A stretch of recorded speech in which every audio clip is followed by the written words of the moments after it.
Hola, muy buenas tardes. ¿Qué tal? Bienvenidos al Club de Lectura Maravillas. Una semana más, una semana más, no, un mes más. ¿Qué tal estáis? Hoy ya sabéis que estamos con la novela de Flores para Ariana de Antonio Pampliega. ¿Qué tal? ¿Cómo estáis? Ya veo que os vais uniendo quienes habéis leído esta novela porque tenemos muchísimas ganas de comentar, de hablar con Antonio. No sé si está ya por aquí. Antonio, ¿estás?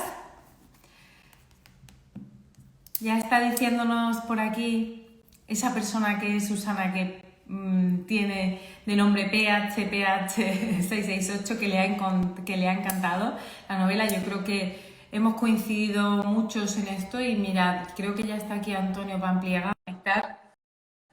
Así que le saludamos y enseguida nos ponemos a hablar de Flores para Ariana. Se debe estar... Aquí está Antonio. Hola Antonio, buenas tardes. Hola Soledad, ¿qué tal? ¿Cómo estás? Pues ya ves, estamos aquí impacientes para hablar contigo y porque nos cuentes muchísimas cosas que nos han ido surgiendo. Mira, ya para empezar y calentando Sí. motores, nos están diciendo por aquí que no te conocían, pero que les ha encantado la obra, que es una novela estupenda, que es maravilloso tenerte aquí esta tarde. Así que bueno, ya para que empecemos con los ánimos bien Ya. arriba. Bueno, pues para que... Solamente les puedo dar solamente Soledad, perdona que te corte, solamente les puedo dar las gracias por esas bonitas palabras y bueno, que estamos aquí toda la tarde para las preguntas que ellos quieran y por supuesto para las que tú quieras. Vale, pues vamos a empezar, no vamos a dilatarnos más. Como ya sabéis, hemos leído este mes en el Club Flores para Ariana, que es la primera novela de Antonio Pampliega, pero no su primer libro, ya había escrito otros. Para quien no lo sepa, pero que los que están aquí yo sé que todos se lo han leído, pues Antonio es escritor y es periodista, ha estado muchos años trabajando como corresponsal en zonas en conflicto, ha estado en muchos países, ha visto muchas cosas y en el mundo de la literatura, pues ya ha hecho algunas incursiones. Yo tengo por aquí los nombres de los otros libros, por si alguien quiere tomar Sí. también nota. Tienes tres más. Afganistán, escrito en 2011, publicado en 2011. En la oscuridad, en 2017. Y Las trincheras de la esperanza, 2018. Y este, que tenemos aquí, Flores para Ariana, que ha salido hace bien poquito. Sí, en octubre del año pasado. Está calentito y me consta que te está dando muchas alegrías, que ya se han vendido muchos libros y ya no solo eso, sino que está gustando muchísimo a los lectores, ¿verdad? ¿Cuáles son las impresiones que estás recogiendo entre los lectores? Pues yo tenía mucho miedo de sacar este libro porque soy periodista, como tú bien has dicho, siempre he escrito ensayo y es la primera vez que me lanzo al mundo de la ficción. Entonces, estaba acojonado, ¿para qué te voy a mentir, Soledad? O sea, tenía mucho miedo y me ha sorprendido gratamente la reacción que está teniendo entre los lectores, gente que me lleva conociendo desde hace muchos años y gente que ha llegado a mí a través del libro. Y las impresiones son bastante positivas, de verdad. O sea, a todo el mundo le engancha, a todo el mundo le gusta la historia y vamos, hay alguno que se atreve incluso a compararme con Khaled Hosseini, autor de Cometas en el cielo, Mil soles espléndidos. A mí me parece una barbaridad. No estoy a su altura, pero vamos, que les doy gracias, porque para mí mi primera novela, mi primera ficción es la leche. O sea, yo estoy encantadísimo, encantadísimo. No, no puedo ser más Pues feliz. Pues que sepas que esa comparación también ha salido en nuestro grupo de WhatsApp, que nos ha recordado por momentos a la novela de Cometas en el cielo y que, bueno, esta tiene también sus cosas, pero bueno, ya estás viendo aquí en los comentarios que la mayoría coincidimos en que ha sido una buena lectura, que puede que haya alguien que no lo haya leído y que piense que hemos estado con una diversión tremenda y no, la novela es muy dura, ahora vamos a hablarlo contigo, es muy dura, nos ha removido muchísimo, hemos pasado mal rato, yo creo que puedo hablar en nombre de todos los miembros del club de lectura porque lo hemos comentado y te dejaba muy mal cuerpo en algunos momentos. Sí. Y aquí hay un comentario de Silvia que dice, en este libro hay desgraciadamente mucho de realidad. Las novelas también pueden explicar mucho y Flores para Ariana es un ejemplo. Quiero abrir esta ristra de preguntas, bueno, comentándote eso, ¿no? Creo que todo el mundo sabe la realidad de Afganistán, la conocemos por las noticias, más o menos podemos tener algunos indicios, ¿no?, de cómo es esa situación, pero sí que parece que con la novela nos sentimos más cerca, ¿no?, de esas personas. ¿Qué diferencia has notado tú cuando has explicado objetivamente qué es lo que ocurre en esos países y ahora que lo has contado a través de una novela?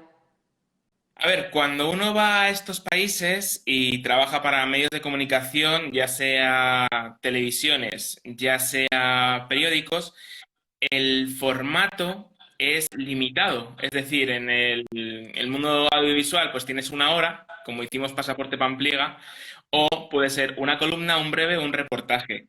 Se te quedan muchísimas cosas fuera, muchas cosas que no puedes explicar y muchas cosas que te gustaría explicar, pero el tema a lo mejor no encaja en ese momento. Entonces, Flores para Ariana me ha dado la oportunidad de explayarme, de contar una experiencia de 10 años, porque la primera vez que fui a Afganistán fue en 2010 y entregué el libro en 2020, entonces son 10 años de trayectoria, y sobre todo poner en boca de la mujer afgana lo que está ocurriendo. Tú has dicho antes, Soledad, que sabemos lo que ocurre en Afganistán, sabemos lo que ocurre en estos países.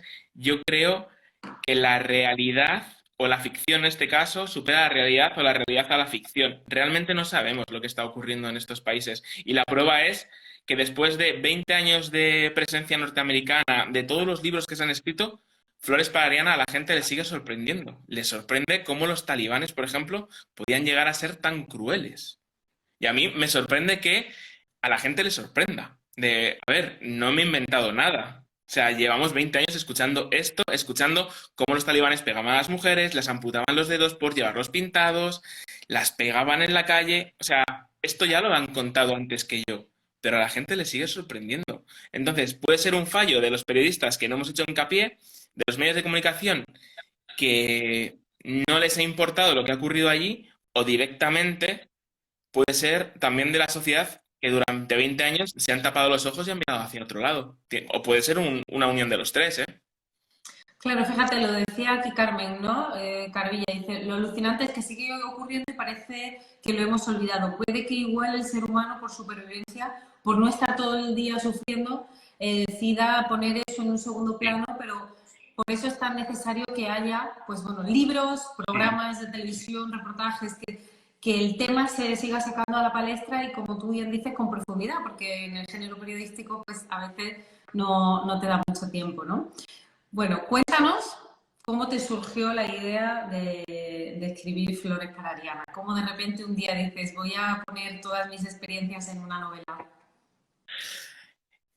En el primer viaje, en 2010, tuve el primer contacto con las mujeres afganas y yo aluciné de las cosas que me estaban contando. Esto se agrava en el tiempo, en mis próximos viajes, y no encuentro el lugar, digamos, que tenga la capacidad de albergar todas esas historias. También te digo, no tenía en ese momento el tiempo y posiblemente las ganas de ponerme a escribir. Estaba cubriendo la guerra de Siria, también las ofensivas contra el Estado Islámico en Irak, y digamos que me estaba dedicando a eso.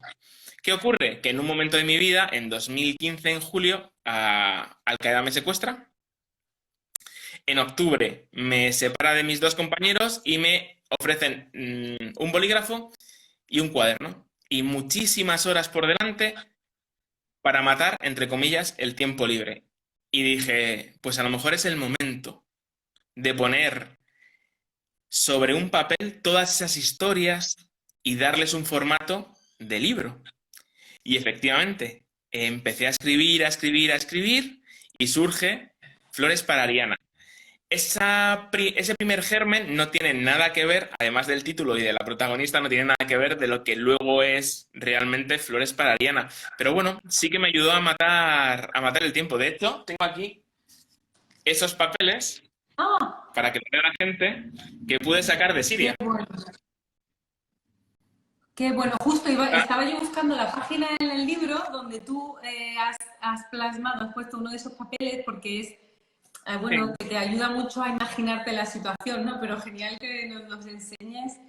sí, Y los tengo aquí en mi despacho. Para mí es una cosa súper, para que la gente lo vea, todos los que hay. Para que la gente los vea, para mí es una cosa súper importante.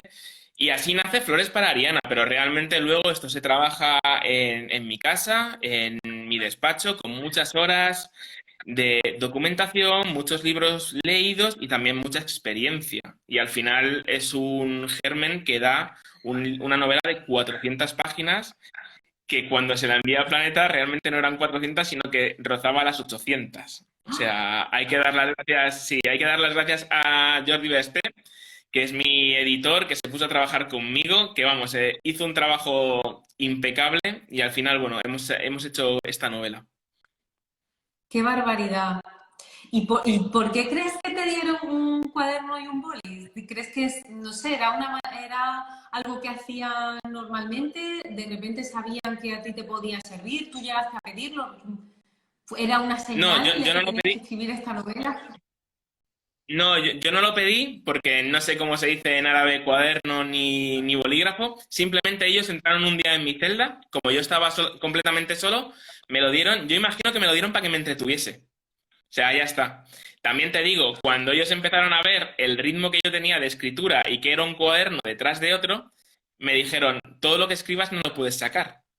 Y en ese momento lo que hago es voy arrancando las páginas como has visto y me las iba guardando en los bolsillos, en los calcetines, en la parte de abajo de cualquier sitio. O sea, iba escondiéndolo todo y durante 7 meses, algunos legajos estuvieron conmigo durante 7 meses escondidas, pues eso, en los bolsillos detrás del culo, en cualquier sitio que pudiera, para poder llevármelos. Y así fue. ¡Qué barbaridad! O sea Sí, que somos privilegiados de poder tener esta obra sí. que se originó de una manera tan inusual y espantosa, ¿no? Por otro lado, y al final estuviste 299 días privado de libertad, bueno, a los que supiste sacarle buen provecho.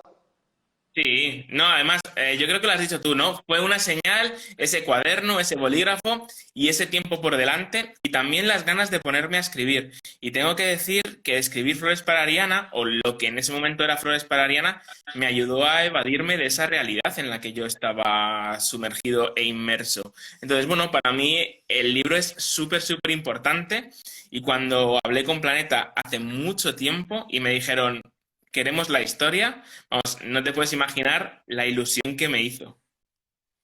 Yo hoy he entrado en Cadena Ser a contar que Sí, teníamos el encuentro por la tarde y yo decía, sin haber hablado contigo, pero creo que este libro es importante para ti, incluso el nombre, porque tu hija se llama Ariana, o sea, sí. creo que tiene para ti este libro un significado especial por muchas cosas, ¿no? Y que va a estar presente esa figura de Ariana, no sé si esto lo has hecho por recordarte, bueno, no sé, esas mujeres que has visto en otros países que han sufrido, o es un homenaje a tu etapa cubriendo conflictos. Realmente, a ver, para mí Afganistán es el país donde yo me hice periodista y Siria es donde me hice corresponsal de guerra. Entonces, la primera vez que viajé a Afganistán, en febrero de 2010, cuando aterricé en Kabul, me di cuenta de que todo se llamaba Ariana. La plaza Ajá. donde colgaron a Nayibullah, la compañía aérea, los bancos, había una cadena de televisión y yo pregunté por qué se llama Ariana y me explicaron que era el nombre que le puso Alejandro Magno al país cuando lo conquistó en el 320 antes de Cristo. Y yo dije, el día que yo tenga una hija, me gustaría que se llamase Ariana. En 2015 me secuestran y digo, pues mira, me gustaría que la protagonista de mi novela se llamase Ariana. Y así surgió el nombre de la protagonista y el nombre de la novela. Y cuando mi mujer me dice que vamos a tener una niña y me dice, quiero que se llame Ariana, dije, ¡buah! Genial. O sea, no te puedes imaginar. De hecho, estaba en Buenos Aires preparando otro libro que sacaré, si Dios quiere, dentro de un par de años con Planeta y me puse a llorar. O sea, para mí era un regalo. que tanto la novela como mi hija se basan en Ariana, por lo que significa Afganistán para mí. Bueno, muchas de estas cosas tú las cuentas aquí en el libro, así que si hay alguien que no lo ha leído, que lo busque. Decía Rollo Nájera que le ha dejado una gran sensación de tristeza. Pensar que puede seguir Ya. pasando y que no se hace nada es desalentador. Bueno, quería preguntarte, cuando le entregas a la editorial esas 800 páginas, Sí. ¿tuviste que eliminar muchas escenas duras o la editorial te dice más leña o no? ¿Había suficientemente crudeza en la novela como... Pues mira, esto lo hablamos hace poco con Jordi, con mi editor, y a mí me sorprendía que dejasen escenas muy duras, sobre todo teniendo en cuenta que es una novela que está destinada al público juvenil. Y yo se lo pregunté, ¿por qué lo has dejado? Y me dice, porque la violencia que tú muestras en la novela no es gratuita. O sea, son cosas que han pasado y que posiblemente sigan pasando en los próximos años porque los talibanes han vuelto a tomar el poder. Entonces, la gente tiene que saber las cosas como son. Y la verdad es que me sorprendió. También tengo que decirte que cuando presenté el libro en Getafe Negro con Lorenzo Silva, me dijo Lorenzo, la novela es dura, ¿eh? Digo, sí, pero mi mente no es tan macabra, es que no me ha hecho falta inventarme nada, porque es que la realidad en Afganistán es tal cual plasmo en el libro. De hecho, una de las escenas más duras, que es la muerte de uno de los personajes principales, se desarrolla en una piscina que existe, que está en las montañas de Wazir al-Barkan, y donde los talibanes pues cogían a las mujeres, las elevaban a los trampolines que estaban cerca de 16 metros sobre el suelo y las lanzaban al vacío. O sea, eso lo hacían ellos, no es que lo he hecho yo en mi novela, o sea, es que realmente no me hacía falta. Afganistán es un país que sobrecoge por la violencia y es una pena. Es una pena porque posiblemente dentro de unos años volvamos a vivir escenas parecidas. Preguntaba por aquí, Carmen, si no has tenido el síndrome de Estocolmo, si notaste un poco el síndrome. Bueno, no sé, después de haber vivido todas estas cosas también, ¿cómo se vive? ¿Cómo se puede...? Porque podemos hacer poco, ¿no? El sentido de impotencia tiene que ser muy grande, Antonio. A ver, he sentido el síndrome de Estocolmo, sobre todo Nosotros fuimos pasando de mano en mano hasta que llegamos a una serie de personas que, bueno, que nos hicieron, por lo menos a mí, la vida imposible. Con esos no tengo síndrome de Estocolmo. Tampoco les deseo ningún mal, pero me da igual. Pero sí con un muchacho que tenía 19 años cuando a mí me secuestran. eh, y bueno, acababa de tener una niña de unos 6 meses, 7 meses. Y entonces, a través del ajedrez, porque yo jugaba con el ajedrez, me contó que él vivía en un pueblo pequeñito, que sus padres tenían ganado, eran agricultores, ganaderos, y que la guerra les había destrozado la vida.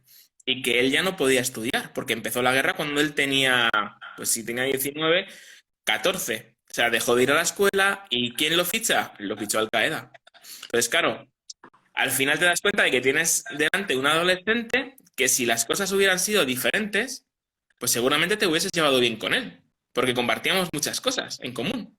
Entonces, bueno, él luego se marchó a combatir a Alepo en el peor momento cuando los rusos estaban bombardeando y es posible que ese muchacho que juega conmigo al ajedrez a día de hoy esté muerto. Y las cosas son así. Y a la otra pregunta, siento impotencia porque no puedo salvar a todo el mundo.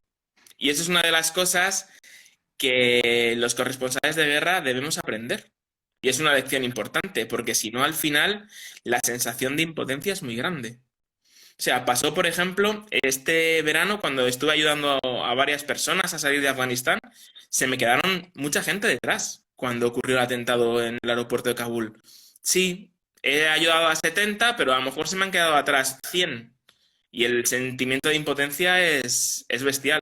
Pero bueno, te rehaces y poco a poco pues te das cuenta de que la vida sigue. Y mira, pues hoy me han dado una noticia que es muy bonita y es que una de las niñas de la Selección Nacional de Baloncesto, que seguimos Paloma del Río y yo ayudando, le han dado el visado para que venga a España, que se llama Catera. Así que mira, una menos. Qué bien.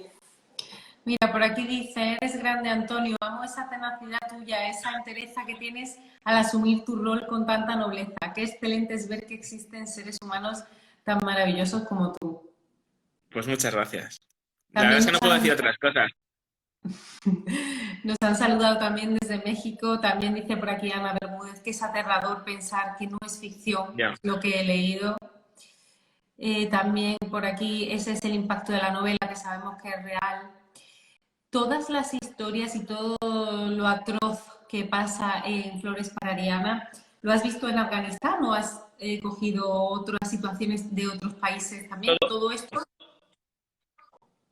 todo es de Afganistán. Por desgracia, la novela, todo lo que cuento, lo he vivido, algunas cosas no en primera persona, pero muchas de ellas sí, lo he vivido en primera persona y es todo de Afganistán. No he querido mezclar con otros países árabes o con otras zonas de conflicto porque me parecía, entre comillas, engañar al lector. Entonces, todo lo he visto, lo he vivido o me lo han contado.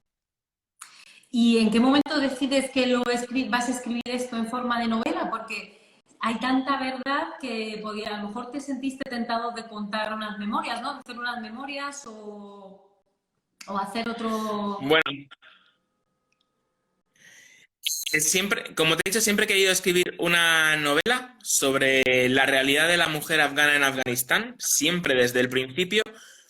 Y después de escribir En la oscuridad, conocí a Marta Bueno, que es la jefa, la editora jefa de Planeta Juvenil. Estuvimos hablando y llegamos a la conclusión de que habría que despertar a los adolescentes españoles con una realidad que les es desconocida, demostrarles la suerte que han tenido de haber nacido donde han nacido, porque al final es una cuestión de suerte, nacer aquí o nacer en Afganistán, y entonces surge la novela. De hecho, es la propia Marta que me dice que para que esto tenga impacto en el lector, en vez de hacer una tercera persona, que digamos que es como más alejado, lo hagan primera, que la gente sienta los golpes que recibe Ariana, o las violaciones que recibe ella, o su dolor, o cuando está feliz, o cuando se enamora, porque al final lo vive mucho más de cerca y efectivamente yo creo que si la novela está teniendo el éxito que tiene es gracias a este consejo de Marta, o sea, las cosas como son, de que la gente se pone en la piel de Ariana y le duele lo que le ocurre a ella. Dice aquí Sofía que lloró con la novela y que llora ahora al oírte. Yo creo que es algo de lo más bonito, ¿no? Que le pueden decir quizá a un escritor que su Ya, novela provoca tantas emociones, ¿no? Y que abre también conciencias. la verdad es que sí, ¿eh? Para, ya te digo, para ser mi primera novela he recibido muchas críticas, entre comillas, como la de Sofía, y hay mucha gente que me decía, he tenido que parar de leer y cerrar el libro y al día siguiente o a los 2 días he vuelto a retomarlo. O me has hecho llorar, me he sentido como Ariana. Entonces dices, ¿es posible que yo haya hecho eso con las cosas que he escrito en un ordenador? Y te dices, pues mira, funciona. O sea, le he llegado a la gente, ya, ya está, ya lo podemos dejar. Mira, dice Cardona Alcoberro que si volverás a Siria. Voy a volver a Siria, pero en forma de novela. Si Dios Ah, quiere, muy dentro bien. de un par de años, es la siguiente propuesta que tengo con Planeta Juvenil, volver a Siria en forma de novela. Y yo creo que también va a hacer ruido como esta, espero. Y con esa un poco te vas a centrar en ese público, ¿no? Más juvenil, Sí, más para despertar conciencias. en principio sí, porque yo creo que el público juvenil muchas veces se le trata como si fuera idiota, y no es idiota, son los jóvenes del mañana, y no hay que tenerlos escondidos en una burbuja.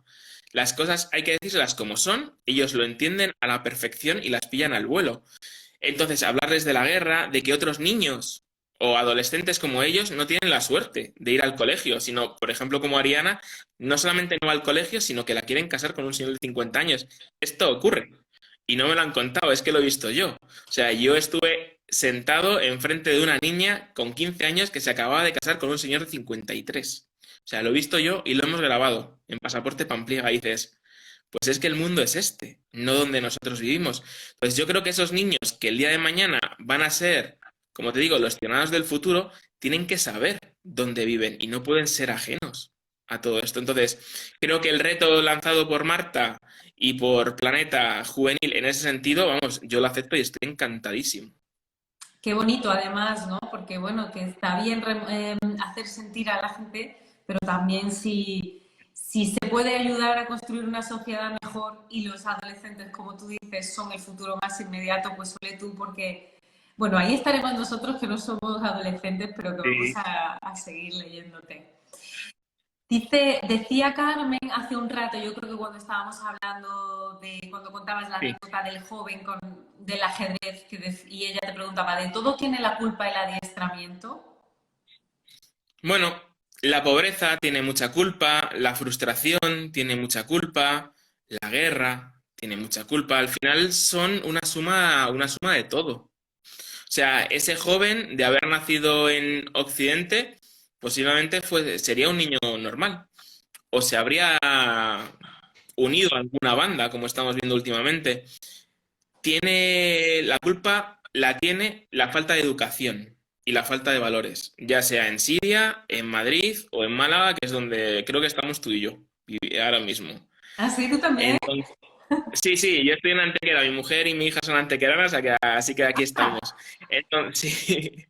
Entonces, la falta de valores en este mundo tiene la culpa de muchas cosas, porque tú puedes ir a una guerra, como hago yo, pero tú decides si quieres coger un arma y quieres quitar una vida. En mi secuestro tuvimos la opción de matar a nuestros secuestradores y decidimos no hacerlo. ¿Por qué? Porque no valemos para ello.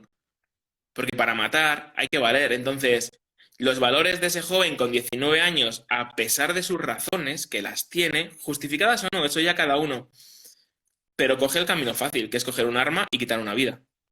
Entonces, yo creo que también hay que educar en ese sentido.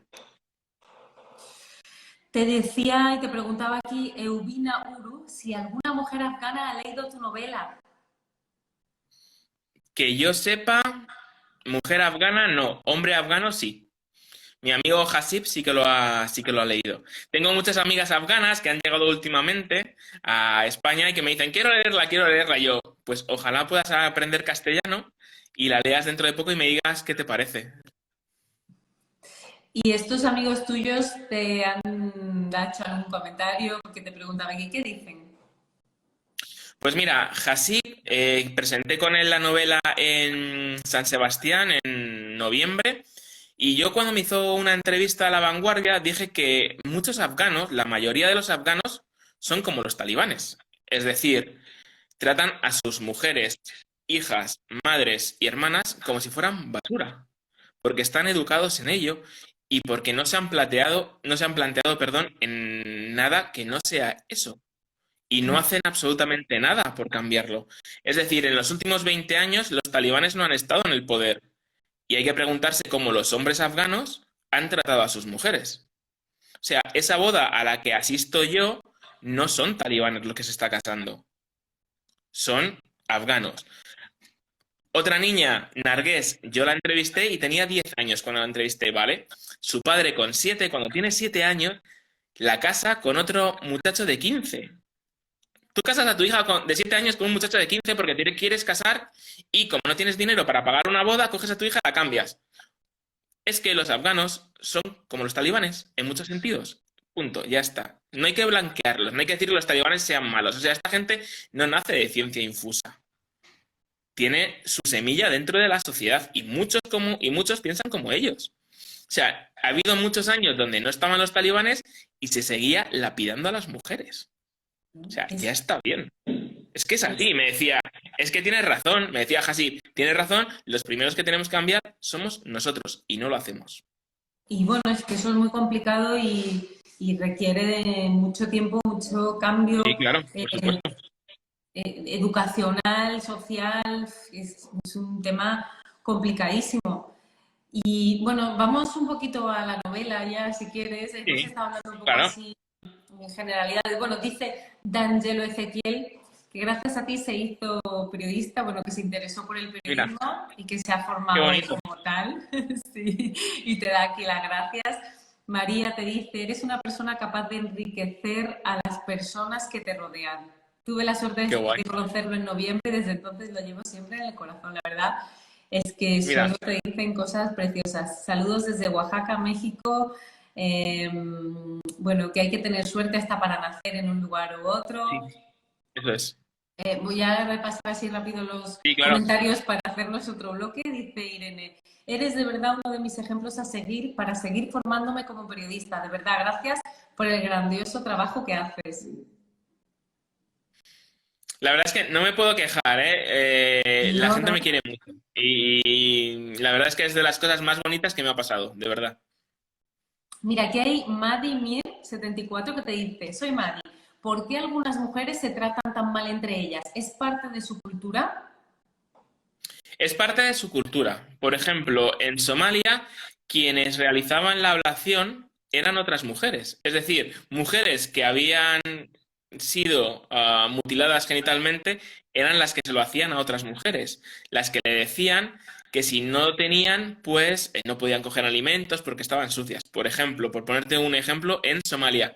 En Afganistán, quien maltrata a la mujer sobre todo es la madre y las cuñadas. ¿Por qué? Sencillo, porque ellas han sido maltratadas. Entonces, ahora como están en un escalón de superioridad, ahora hacen lo mismo que les han hecho a ellas.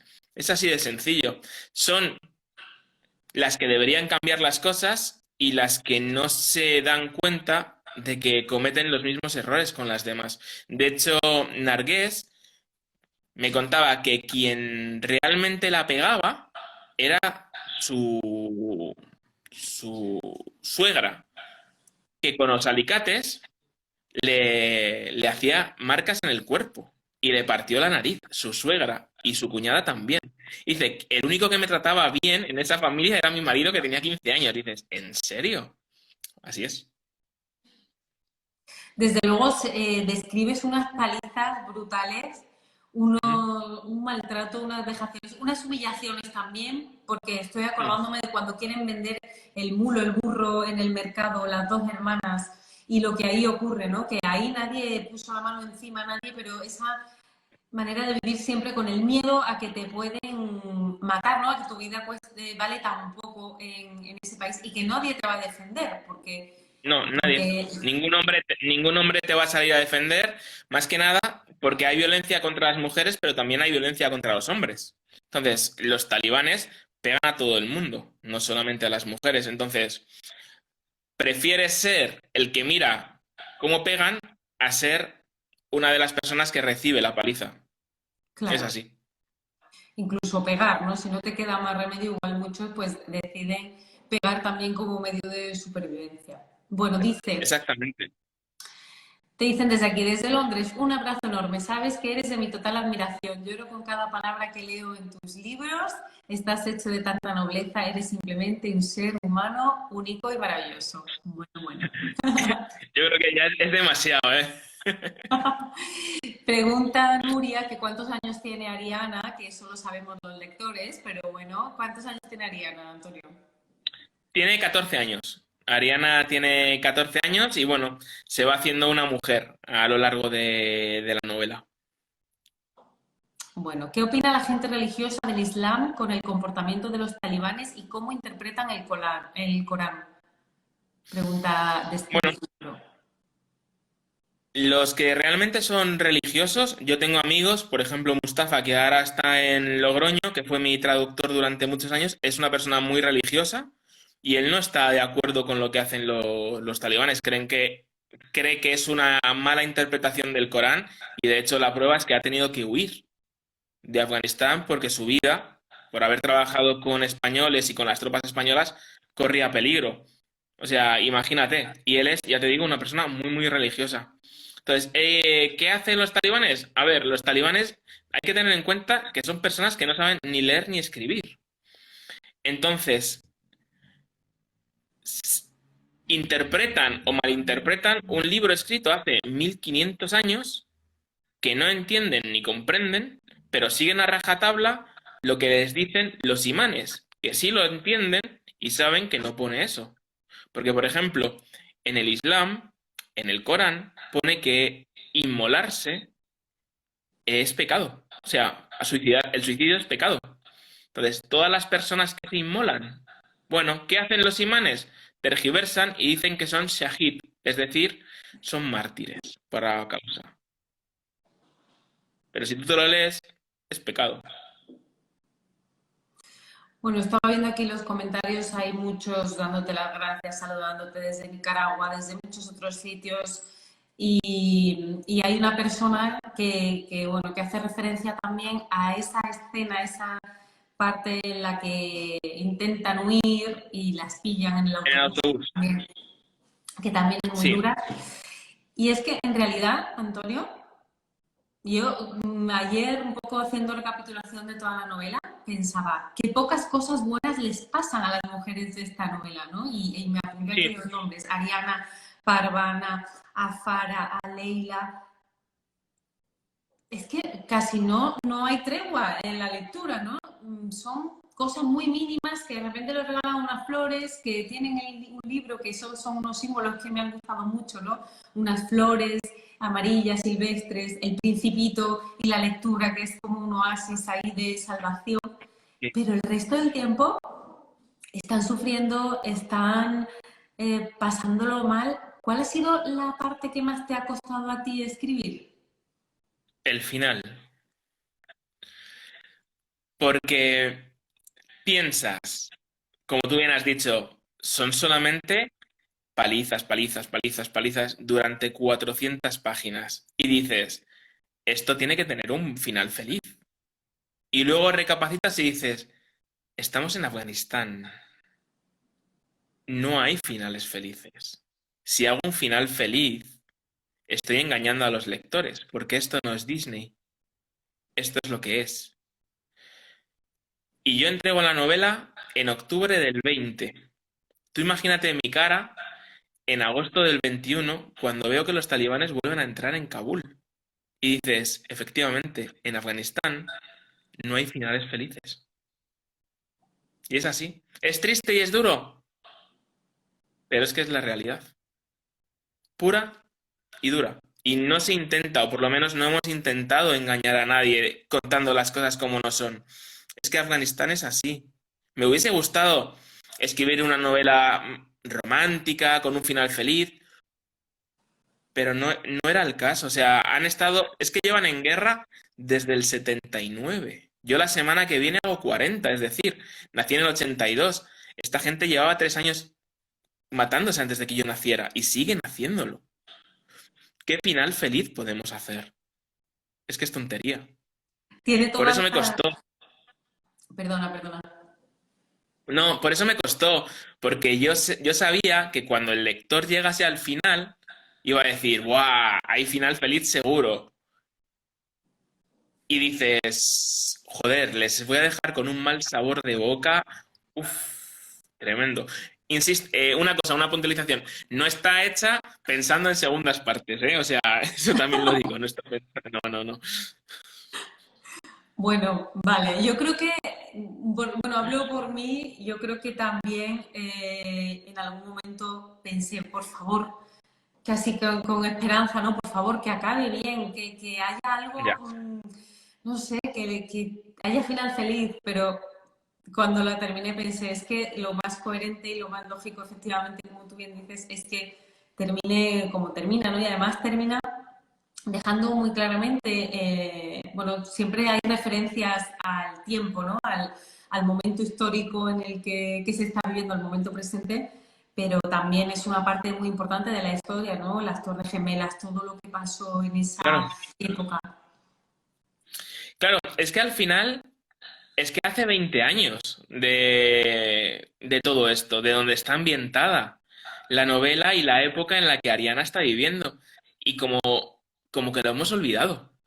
O sea, yo cuando le daba a leer Las Galeradas a algún amigo para que me dijera, oye, ¿qué opinas? Y me decía, es que nos habíamos olvidado de Guantánamo. Bueno, pues es que Guantánamo sigue abierto y sigue habiendo afganos, sirios, iraquíes a los que han metido en una celda y han tirado la llave. Guantánamo sigue estando. Las Torres Gemelas, hace 20 años que las han tirado. Y nos Sí. hemos olvidado de todo esto. Y entonces, lo que hace también un poco el libro es recordarnos esa realidad. Bueno, en el caso de los adolescentes, que lo lean estarán prácticamente descubriendo una época de la que casi no se habla, o sea que ahí va otro Además de, valor añadido. además de verdad, he ido a algún colegio a presentar flores para Ariana y claro, lo primero que tengo que hacer es ponerme en su piel. Es decir, muchos han nacido en 2005, 2004. Dices, es que no tienen ni idea de lo que le estamos hablando. Ni quién es Osama Bin Laden, ni lo que es Al Qaeda. Bueno, Al Qaeda quizás les suena un poco por los atentados, pero el resto no tienen ni idea. Entonces, imagínate retroceder al tiempo y te vas al 96 con los talibanes. Les estás hablando en chino. O sea, es complicado, ¿eh? Otro siglo, vamos, es que Sí, sí, para sí, ellos sí, sí. es una cosa lejanísima.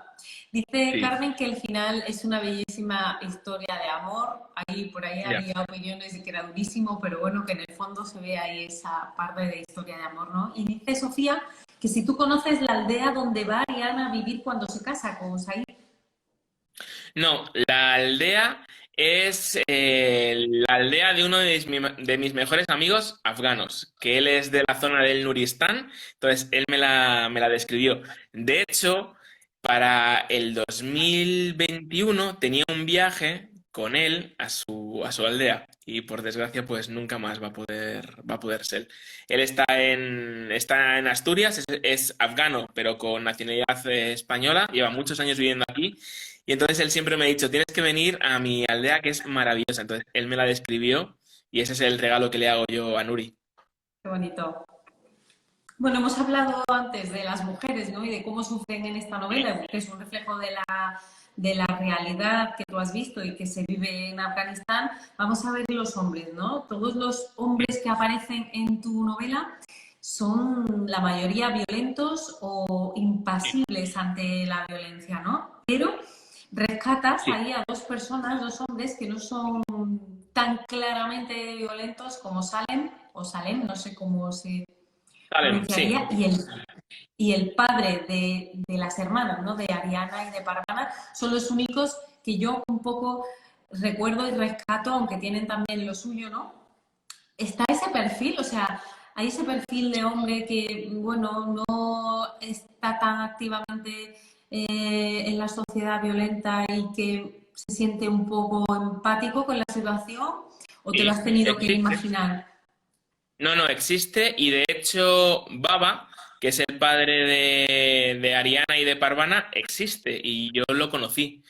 Es el padre de Nilofar Bayat, que es una de mis mejores amigas, que es la capitana de la Selección Nacional de Baloncesto, que vino a España en verano. Y entonces, yo cuando conocí a Nilofar, que era una tía que tenía una fuerza increíble, la pregunta es, ¿y quién te deja practicar deporte en tu casa? ¿Quién te deja ir todos los días a trabajar a Cruz Roja y a estudiar derecho? Dice mi padre. Y le dije, quiero conocer a tu padre.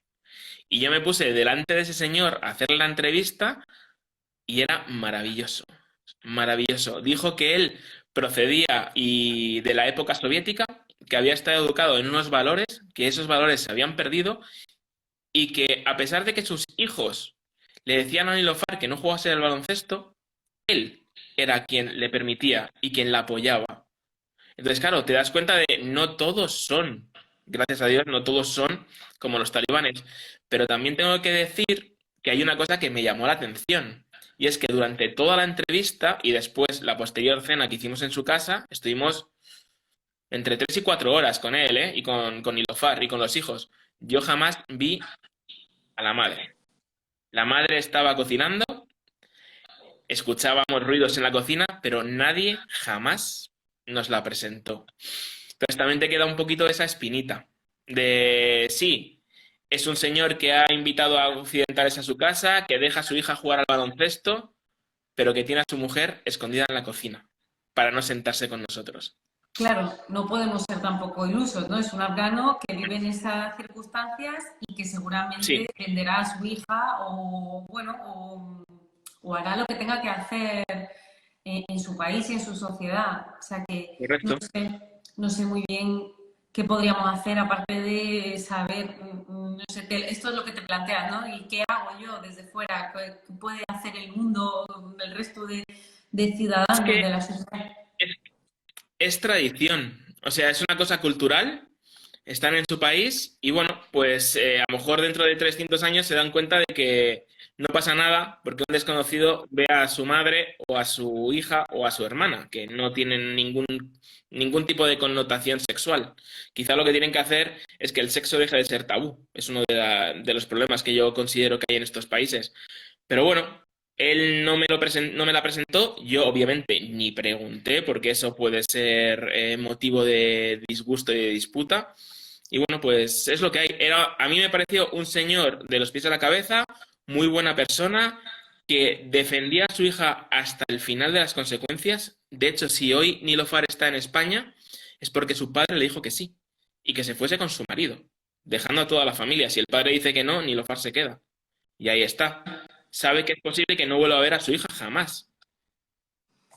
Y Hay una considero que era frase, más importante que se fuera.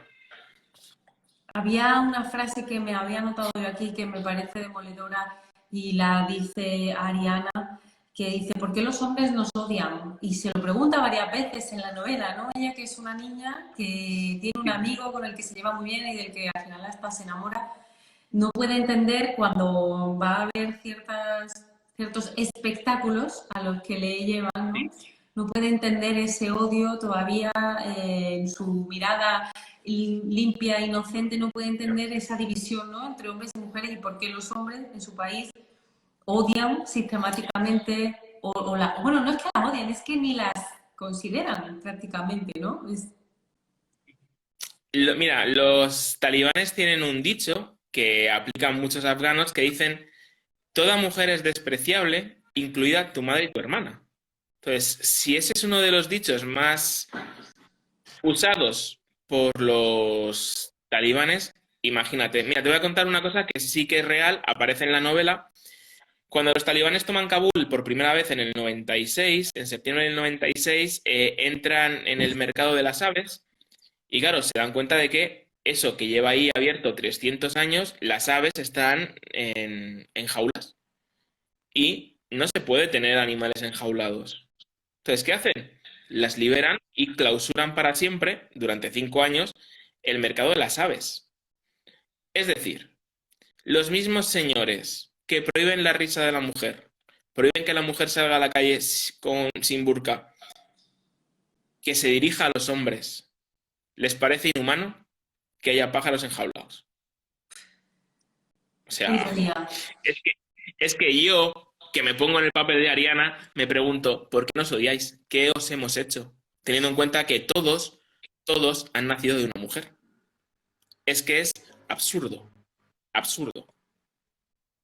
Es algo, bueno, que no es comprensible desde esta parte del mundo, No, ¿no? Y también te hace pensar la suerte que tenemos bueno, lo que decías es antes, ¿no? Que es una lotería donde naces y la vida que te toca vivir, esa no la decide nadie. Te ha tocado y ya está. efectivamente.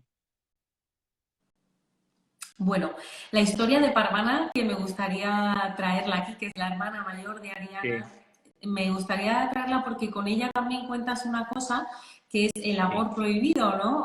Cómo dos personas, o sea, cómo en esa sociedad en la que las niñas se casan con hombres porque la familia no se puede permitir mantenerlas porque no tiene dinero, bueno, en este tráfico, digamos, de niñas, aquí Parvana se enamora de un chico y se entiende un poco qué pasa, ¿no? En que seguro que no es un caso aislado, pasa No, muchísimas veces.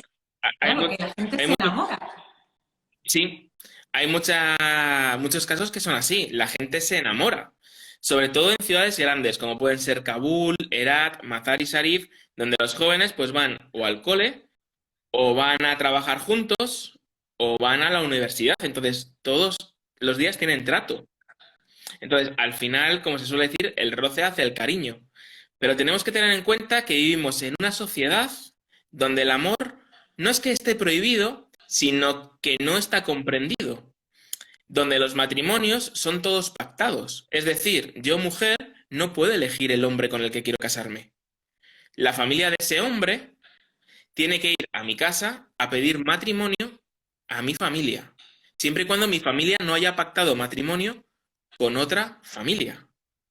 Porque en muchos casos es así. Cuando una niña nace y un niño nace de otra familia, ya han pactado las familias los matrimonios. Entonces, olvídate del amor, de es que me gusta, no, porque si no estás haciendo un agravio a la otra familia. Y eso es muy grave en Afganistán, tanto en Afganistán como en Pakistán. Entonces, quería poner en valor esto, que las mujeres también pueden elegir con quién casarse y a quién amar y con quién acostarse. Porque es una cosa, insisto, que es tabú en Afganistán. Hoy, por ejemplo, me escribía una de las niñas de baloncesto que están intentando conseguir el visado para Pakistán y de ahí venirse a España. Me decía, es que yo quiero venirme con... la palabra que usaba es fiancé, sería como mi prometido, sería en español. Y yo, sí, no hay ningún problema. Dice, ya, pero es que no estamos casados. Y yo, ¿y cuál es el problema? Es que mis padres no me dejan, es que tengo miedo. Digo, ¿tú te quieres venir con él? Sí, pues ya está, pues di que estás casada y ya está. Ya. Y dice, ¿no me van a poner ningún problema en la embajada de España? Digo, no, y es que no tengo papeles de que me he casado. Digo, es que no te van a pedir nada. O sea, es que estás llegando a otra realidad. O sea, a ella lo que más le preocupaba es, me van a pedir papeles. Y yo le decía, Halima, ¿qué papeles te van a pedir, por el amor de Dios? Entonces ella que tiene la posibilidad de salir, como ha salido Nilofar, ha salido Latifa o ha salido Katera, quiere salir con su novio, porque quiere casarse con su novio y vivir con su novio. Y deja atrás a su familia. Y lo entiendes, porque al final la vida la vas a hacer con él. Entonces, este tipo de cosas te dicen, joder, hay esperanza. No todos son matrimonios forzados, etcétera, etcétera. No. El amor existe. Existe en la figura de Parvana o en la figura luego de Salem y Ariana. Porque no hemos hablado de Salem, pero Salem remueve cielo y tierra para encontrar a su amada. Se convierte en talibán y si se hubiera tenido que convertir en otra cosa, lo hubiera hecho porque se moría de amor por Ariana. Y yo creo que es la historia más bonita del libro. Ese hombre que renuncia a todo, incluso a su dignidad, para encontrar a la persona que ama. Yo creo que es brutal. Sí, desde luego. Desde luego. Por eso luego es tan bonito y se puede entender que haya aquí comentarios que digan es la historia de amor del libro, ¿no? Y que es un final bello Sí, precisamente por eso. sí, Y hablas de muchas cosas en el libro que no nos van a dar tiempo a tratar aquí, ¿no? Hablas de la prostitución, de la huida, de lo duro de la huida, bueno, de la traición, porque esta sí. hermana pues sufre la traición de su amado y muchos otros temas que se nos van a quedar ahí. También nos enseñan muchas cosas de esa realidad, ¿no? Yo continuamente estaba buscando palabras en el diccionario, esto del bachapós, de que tu niña, si no tienes niños, pues hagas pasar a tu hija por un niño y que solo con cortar, raparle el pelo y vestirle como niño sirva, no sé, desde luego son unas realidades que para nosotros son totalmente Son, ajenas, ¿no? son ajenas. Si alguien quiere saber más sobre esto, hay un libro muy bonito que se llama El pan de la guerra. Es un cuentecito muy pequeñito. No creo que tenga más de cien páginas. Creo que lo tengo por aquí. El pan de la guerra. Sí, Y habla precisamente eso. Parvana, que es la prota, se ve en la obligación porque muere, creo que muere su padre o lo encarcelan los talibanes, ahora no recuerdo. Entonces, su madre la tiene que convertir en niño porque en ese Afganistán de los talibanes solamente los hombres, los varones podían salir de casa. Entonces, claro, usa a Parvana y la convierte en un niño. Pero esto es normal, ¿eh? O sea, no es una cosa que ocurrió en aquellos años. Se usa en muchos lugares, en muchísimos lugares. Y luego tenemos, si el Bacha Post te llama la atención, el Bacha Basi es para morirse, que son los niños danzantes. Eso es una tradición afgana que no tiene nada que ver con los talibanes, que se ha usado siempre y que consiste en que gente de dinero o soldados o señores de la guerra van a un pueblo y eligen posiblemente a la familia más pobre. Eligen a uno de los niños, normalmente de los más jóvenes, y, entre comillas, lo compran o lo alquilan a la familia. Lo meten en una casa, en un salón, y los hombres de dinero o señores de la guerra se sientan a ver cómo el niño baila. Pero ese niño ha sido previamente convertido en niña. Le maquillan, le ponen vestidos, le ponen pulseras y ven cómo danza. Por eso es un bacha basi, que son niños danzantes. Y al final, en muchos casos, el niño acaba siendo violado por uno de esos hombres que lo está viendo bailar. Y en muchos casos es asesinado. Es Y lo esto que es le real, pasa, o sea, como la vida misma, vamos. es lo que le pasa al hermano de Salem, ¿no? Que lo cuenta. Es que por eso te digo que se aprenden muchas cosas también con esta novela, todas horripilantes, la verdad. Pero, pero bueno, es una manera de acercarnos a eso. Y nos dice Irene Ortiz que hay muchas mujeres que se están rebelando contra los talibanes. ¿Crees que será posible en algún momento que la mujer se empodere y pueda llegar a cambiar la situación actual? No. Hemos visto manifestaciones de mujeres en Afganistán que salen a la calle. No sé si Irene ha seguido viendo el vídeo, cómo los talibanes las pegan y las mandan para casa. A ver, tú te puedes empoderar, tú puedes salir a la calle, perfecto, pero quien tiene las armas es quien manda. Es que es así de fácil. Y las mujeres no tienen las armas, tienen las armas esta gente. Y a día de hoy todavía los medios de comunicación están haciendo un poco de caso, un poco, a lo que ocurre en Afganistán. Dentro de 5 o 10 años, cuando Afganistán desaparezca, van a hacer y deshacer lo que ellos quieran. Porque nadie va a prestar atención a las mujeres afganas. De hecho, una de las cosas que a mí me gustó que dijo Biden es que me pareció que fue un tipo bastante honrado y dijo, no hemos venido a Afganistán a darles libertad a las mujeres. Dices, con dos cojones, ya está. Y las dejas tiradas. Y las han dejado tiradas. Desde luego tú lo dejas claro en la novela que la única salida es la huida para esas mujeres, ¿no? Que en sus países no encuentran aliados, ni consuelo, ni entendimiento y que al final, si no se van, están destinadas a vivir eso una y otra vez y a repetirlo.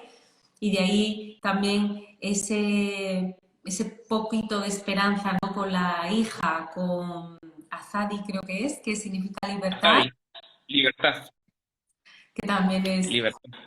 bueno, pues algo muy simbólico y muy hermoso. Y es lo único a lo que nos agarramos cuando lo leemos, ¿no? Bueno, ojalá que a esta niña le depare un Ojalá. futuro totalmente diferente al de su madre y al de toda su familia. Ojalá, esa era la idea. Ya te digo, cuando entregué la novela en octubre del 2020, los talibanes no estaban en el poder y entonces piensas que el futuro es el que tiene Azadi, que es la libertad de poder elegir, poder ir a la escuela, empoderarse, poder llegar a ser alguien. Pero claro, luego te topas con la realidad y te dices, es que Afganistán es lo que es. O sea, no podemos engañar a la gente. Leía uno de los comentarios que decía, pues que cojan armas y se pongan a matar. Bueno, es que no es tan fácil. No. Por desgracia no es tan fácil. Bueno, Antonio, pues quien se haya quedado con alguna pregunta que la vaya poniendo, porque vamos a irnos al último bloque ya de la entrevista, no lo vamos a entretener tanto, Antonio, aunque alguien ya ha dicho por ahí, me quedaría escuchando aquí más tiempo y es verdad, yo creo que no nos cansaríamos de escucharte, pero bueno, siempre hacemos unas preguntas comunes Claro, al invitado y, bueno, alguna ya tú has comentado y nos has regalado un título, sí, pero bueno, el lunes próximo, después de este encuentro, recomendaremos un título en tu nombre. No sé si quieres que recomendemos vale. El pan de la guerra o quieres darnos otro título. A mí ese es de los libros que más me gusta sobre Afganistán. De hecho, creo que fue el primero que me leí de Afganistán, El pan de la guerra. Es un cuento muy, muy pequeñito, muy cortito, que me parece brillante. Y luego, como es muy pequeño, podemos recomendar otro que es La piedra de la paciencia. La Ese piedra. también lo tengo por aquí. ¿Este también es de Sí. Afganistán? La piedra, sí, también. Sí. Vale, perfecto. Sí, tengo Pues, aquí mi librería. Espera, te voy a enseñar mi librería de Afganistán. wow. Estás siendo muy Sí. generoso hoy, ¿eh? Nos estás regalando muchas imágenes Bueno, inéditas. ¿Y qué estás leyendo ahora, Antonio? Pues mira, me terminé esta mañana el libro de Hammett, que habla de la vida del hijo de William Shakespeare. Lo terminé esta mañana y voy a empezar mañana, si Dios quiere, Muerte en el Nilo, de Agatha Christie. Muy bien. ¿Por un motivo en especial? Pues porque conocí, hombre, obviamente conocía a la autora, no había leído nada de ella hasta que cayó en mis manos hace poco El asesinato en el Orient Express por una colección que están dando en los kioscos que costaban un euro 99 y dije, bueno, pues lo compro, ya ves tú. Y me encantó El asesinato en el Orient Express y todo el mundo me ha recomendado Muerte en el Nilo. Me ha dicho que es mucho mejor que la otra. Y digo, pues entonces a devorarlo. Wow, ya ves, te va a durar nada. Bueno, Antonio, ¿y tú qué tipo de lector eres? ¿Eres de los que leen en cualquier momento? ¿Tienes un lugar en tu casa y una hora determinada en la que dedicas a la lectura? ¿O eres más de instinto, de cuando te apetece? Mira, teniendo una niña de 18 meses casi, que cumple la semana que viene, es bastante complicado leer. Entonces, mi momento suele ser a partir de las 4:30, que tenemos una maquita donde colocamos a Ariana. Entonces, puedo estar 2 horas dándole con el pie y en esas 2 horas es mi momento de lectura. Luego, olvídate. O sea, pero vamos, olvídate. Bueno, Estoy, he pasado el fin de semana viendo al gallo Bartolito, o sea, que espero que esté el desgraciado en una granja muriéndose, o sea, lo odio con toda mi alma. Si tenéis hijos, por favor, no le pongáis el gallo Bartolito, por Dios. O sea, madre mía, entonces es decir, claro, es imposible concentrarte, la niña se sube encima del... Nada, nada, olvídate, olvídate. Y ahora le ha dado, ahora le ha gustado el marcapáginas y le da por quitármelo y sale corriendo. Entonces, claro, nada, es un desastre, un desastre. bueno, por lo menos ya está familiarizándose, marca páginas, Sí, eso sí, tal. eso sí. Te pregunto por aquí si libro electrónico o papel. Papel. Vamos, papel. De hecho, si quieres, te enseño mi librería o mis librerías. Bueno, yo creo que querrán, Espera, a ver. Esa es querremos. una y esa es otra. Muy bien, Tengo pues dos muy más, pero ordenadito además. me da vergüenza enseñarlos. Sí, sí, no, no, yo soy papel.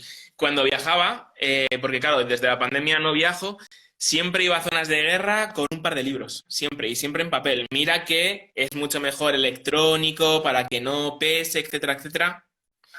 Papel, donde está el papel, además me gusta tocarlo, leerlo, es otra sensación. O que soy muy mayor, Soledad, no lo sé. Ay, no digas eso, que yo ya he cumplido los 40, no digas eso. Y dicen por aquí que no han tomado nota del segundo texto, que era La piedra de la paciencia. Creo que La es por... piedra de la paciencia, sí. Espera, que lo tengo aquí. De Atik Rahimi, es este. Es maravilloso. Es el monólogo de una afgana que está cuidando a su marido, que ella piensa que está, digamos, digamos, vegetando. Entonces, le empieza a confesar unas cosas que dices, ole con ole, la señora es, de verdad, es maravilloso. Se lee en una tarde. De los mejores que me he leído yo sobre Afganistán. Y habla muy poco de Qué Afganistán, bueno. pero sí del sentimiento.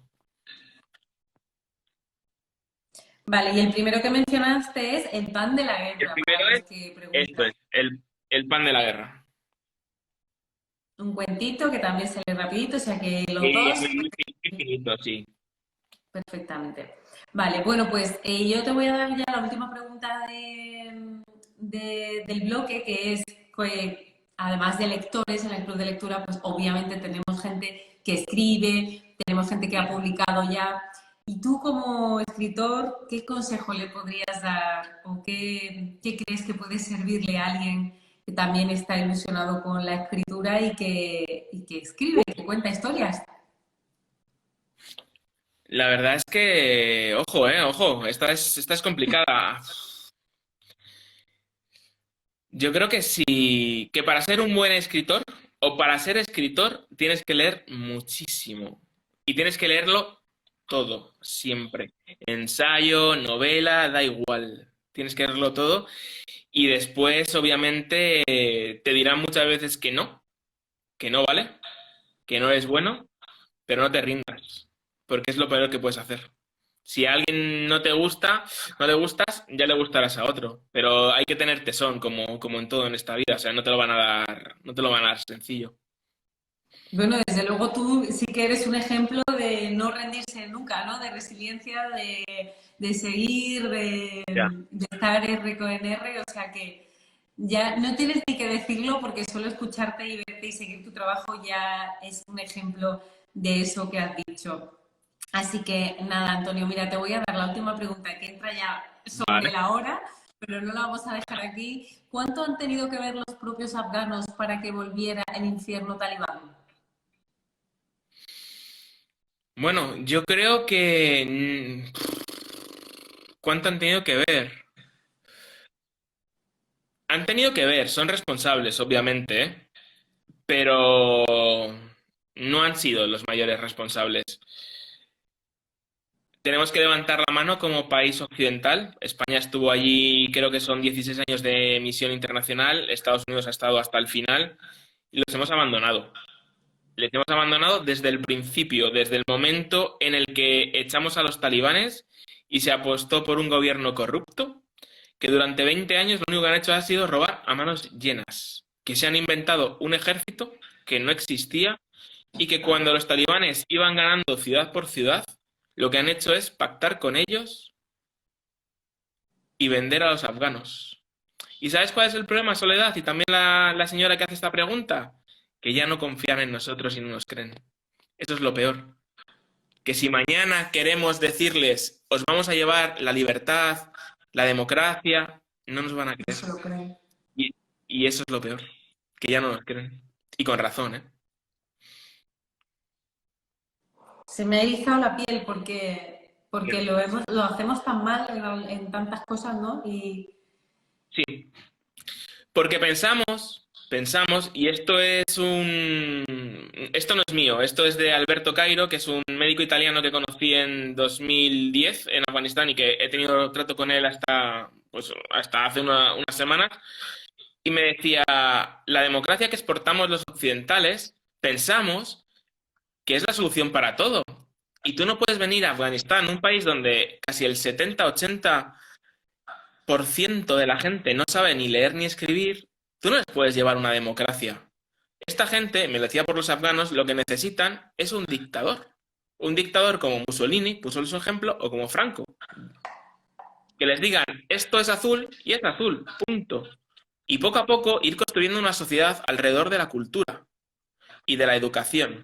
Pero tú no puedes eliminar a los talibanes de la noche a la mañana, decir que les vas a poner una democracia y quien defiende esa democracia son los señores de la guerra, que son los mismos que del 92 al 96 reventaron el país. Que en las primeras páginas de Flores para Ariana se cuenta lo que hacían los señores de la guerra.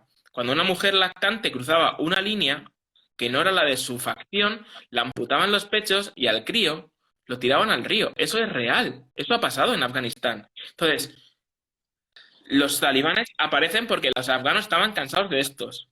Y los americanos, como no querían meter tropas, se apoyaron en esta gentuza, que no tiene otro nombre, que son gentuza. Y son vicepresidentes, ministros, y dices, pues mejor estos o los otros. Pues ahí te lanzo esa pregunta. sin palabras, sin Ya. palabras para, bueno, tenemos mucho que reflexionar y mucho que plantearnos, ¿no? Sí. Y bueno, me voy a sumar a todos los agradecimientos que ha habido en este rato mientras tú estabas planteándonos esto y contándonos cuál crees que es el problema, ¿no? O lo que ha llevado a este momento. Y había mucha gente, muchos de los que te hemos estado escuchando diciendo que muchas gracias, que se van a la cama hoy pues con una buena sensación, ¿no? Que ha sido una entrevista muy buena y eso ha sido porque nos has dado muchísimo, no solo con tu novela, sino también con este rato de charla. Y nada, te lo quiero agradecer. No quiero que nos vayamos así como de plop, porque ha No, sido hombre. muy buena, muy bueno todo este encuentro contigo. Y solo decirle a quien no lo haya hecho ya que lea Flores para Ariana, que te siga y que nosotros, pues aquí ya nos tienes como seguidores incondicionales para tu próximo trabajo, para todo lo que se te ocurra hacer, porque sabemos que lo vas a hacer con sensibilidad, con corazón y con mucha conciencia social también. Así que muchísimas gracias. Este es tu A ti, club para Soledad. cuando tú quieras. Pues muchísimas gracias, Soledad, por este tiempo, por invitar a los lectores a leer el libro.